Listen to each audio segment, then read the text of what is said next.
Comme je continue à douter qu'il soit là, j'ai 12 questions aussi. Parce que quand j'ai suivi là, il a parlé en 12 points. Laissez-moi voir si je peux trouver un exercice de parler aussi en 12 questions. Monsieur le porte-parole. Première question. Est-ce le fils de son père, le président Laurent Désiré Kabila, assassiné en 2001 par la mafia rwandaise, qui est entrée à Goma, capitale du Nord Kivu, sous contrôle des mêmes Rwandais? Ça, c'est la première question. Faites parvenir ces questions aux journalistes qui sont à Goma. Deuxième question. Est-ce le fils de Musée qui a relancé le dialogue de Sun City en 2002 et qui a ramené les rebelles près de lui en acceptant la formule 1+4? Amenez cette deuxième question à Goma. Troisième question.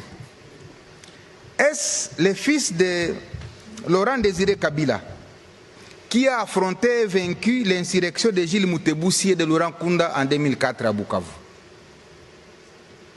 Quatrième question.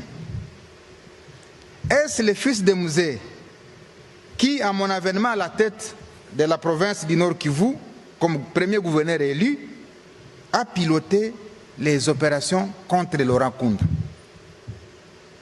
Cinquième question. Est-ce encore lui qui m'a demandé de résister, je l'ai dit, lorsque le 29 octobre 2008, le CNDP était à la porte de Goma? Sixième question. Est-ce le fils de Musée qui, en janvier 2009, a demandé l'arrestation de Laurent Kunda par l'armée rwandaise et accepté l'arrivée de cette même armée au Nord Kivu à travers l'opération Umo Jawetu, je l'ai dit, du 25 janvier au 25 février 2009, et consécutivement, est-ce le fils de Musée qui avait demandé au président de l'Assemblée nationale de l'époque de démissionner parce qu'il n'était pas informé de l'entrée des troupes rwandaises? Septième question. Est-ce le fils de Musée qui avait demandé à son ministre de signer les accords de paix le 23 mars 2009, lesquels accords sont à l'origine de la création du mouvement M23? Huitième question.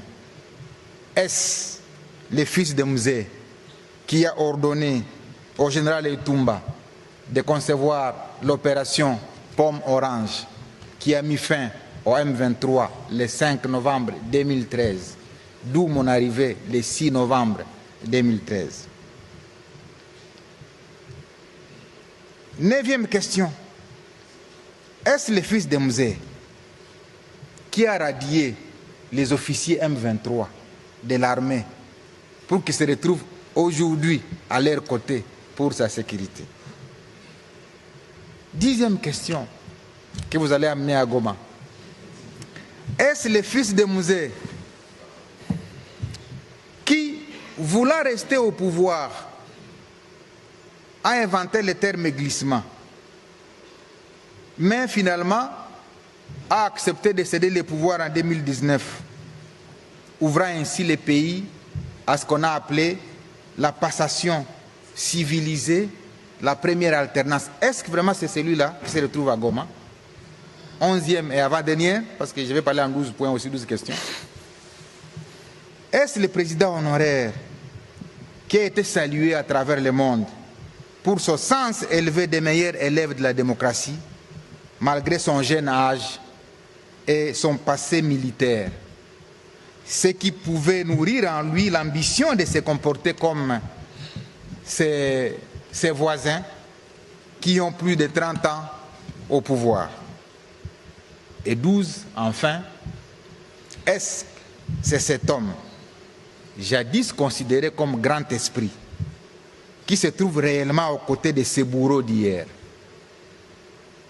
c'est les bourreaux de la population, qu'il a dirigé pendant 18 ans, avec plus de 5 millions de déplacés et de réfugiés victimes de la barbarie du M23?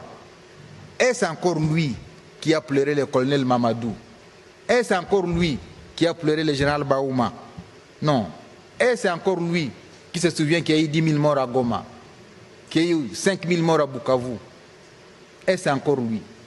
Voilà les 12 questions que j'ai voulu ramener à Goma pour voir s'il y